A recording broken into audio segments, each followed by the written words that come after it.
मैंने ओशो रजनीश का एक वीडियो देखा। उसमें उन्होंने एक छोटी सी कहानी सुनाई और उस कहानी का सार यही था कि लोग ध्यान के विषय में पढ़ते बहुत हैं, चर्चा बहुत करते हैं, जो शास्त्रों के वर्णन दिए हुए हैं उनको पढ़कर बोल देते हैं, जो नई थीसिस आ रही हैं फ्राइड्स के हैं, मनोचिकित्सकों के हैं, मनोवैज्ञानिकों के हैं, उनके वर्णन इधर उधर के बहुत कुछ, बस सब बाहर का लेकर के ही बोलते हैं। ये मैंने बिल्कुल सत्य पाया। यहाँ ओशो बिल्कुल सत्य कहता है, सब बाहर का उधार लेकर के ही बोलते हैं, अपने अंतस का तो कुछ भी नहीं है। अपने अंतस में ध्यान किया ही नहीं। अगर ध्यान करें तो कुछ बोलें, ध्यान करें तो कुछ नया निकले, पुराना नहीं निकलेगा। ध्यान करने के बाद तो नया ही निकलेगा। अगर एक शब्द भी आपके अंतस में है, उसका हर बार अर्थ नया ही निकलेगा, पुराना तो होगा ही नहीं। यदि आपने ध्यान किया है, इस अर्थ साथ में है।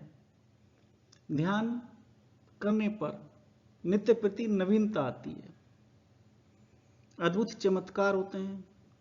जैसे जैसे ध्यान में डूबते हैं, जैसे जैसे परमाणु विखंडन की क्रिया के अंतर्गत आप ध्यान में डूबते चले जाते हैं, न्यूक्लियर रिएक्शन होता है तो उसका रिजल्ट दोनों तरफ दिखलाई पड़ता है, अंतस में भी और बाह्य पदार्थों पर भी। बाह्य पदार्थ पर जब रिएक्शन दिखाई देता है तब आपका व्यक्तित्व भी चेंज हो जाता है। ये सत्य है। यदि आप ध्यान करेंगे तो आपके अंदर से कुछ नया ही निकलेगा जो आपका होगा। एक बार किसी समय ध्यान की एक ऐसी अवस्था आई कि गुरुदेव को मैंने बताना चाहा, बताया भी, और उन्होंने उस अवस्था को मानने से मना कर दिया। लेकिन वो घटना मेरे साथ हो रही थी और ध्यान का एक परिणाम सामने आ रहा था। मुझे बेचैनी थी, परेशानी थी, इसलिए समाधान भी मुझे ही करना था। मैं अपनी राह पर बिल्कुल अकेला चला। मुझे जो बन पड़ा, जितने शास्त्र में पढ़ सकता था सारे पढ़ दिए। उसमें जो मेरा अनुभव था वो कहीं से कहीं तक मेल नहीं खाया।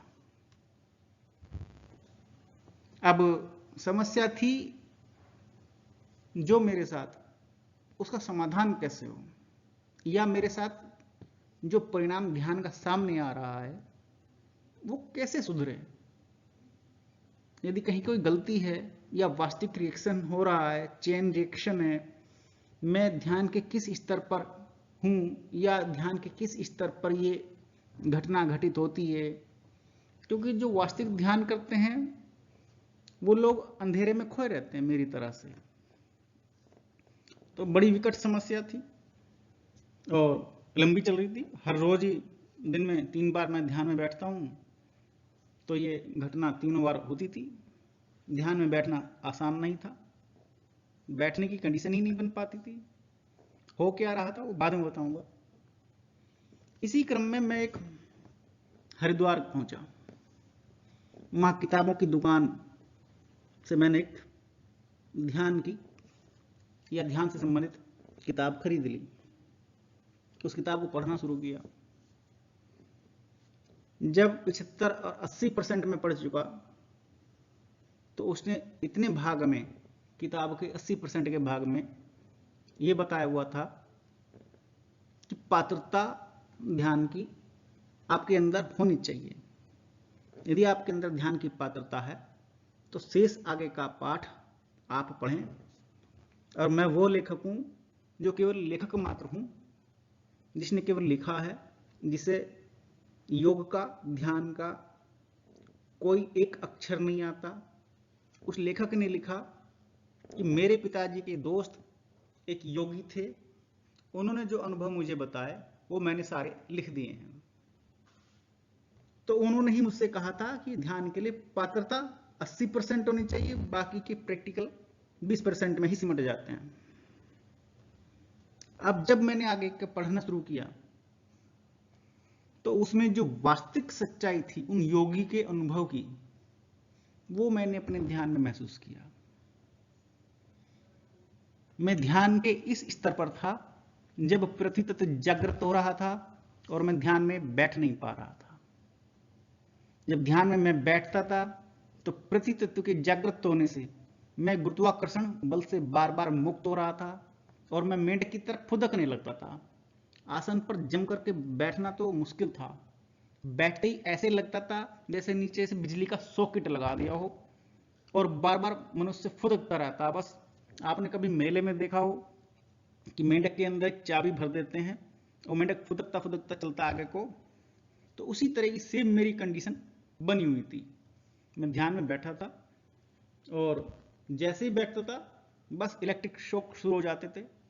तो उन योगी के अनुभव से मुझे ज्ञात हुआ कि मैं पृथ्वी तत्व के चक्र के आसपास हूं, इसलिए मैं ध्यान में सही नहीं बैठ पा रहा, और बैठता हूं तो मैं पृथ्वी चक्र का सही तरीके से भेदन नहीं कर पा रहा। बड़ी अद्भुत समस्या थी और ये बड़ी लंबी चली। बाद में ये सब क्लियर हो गया। ये भी एक ध्यान का अनुभव था और मैं पृथ्वी तत्व के चक्र से मुक्त भी हुआ। फिर मैं पुनः पृथ्वी तत्व को ग्रहण कर लिया। मैं उसे आगे की सीढ़ियां जानबूझकर नहीं चढ़ा।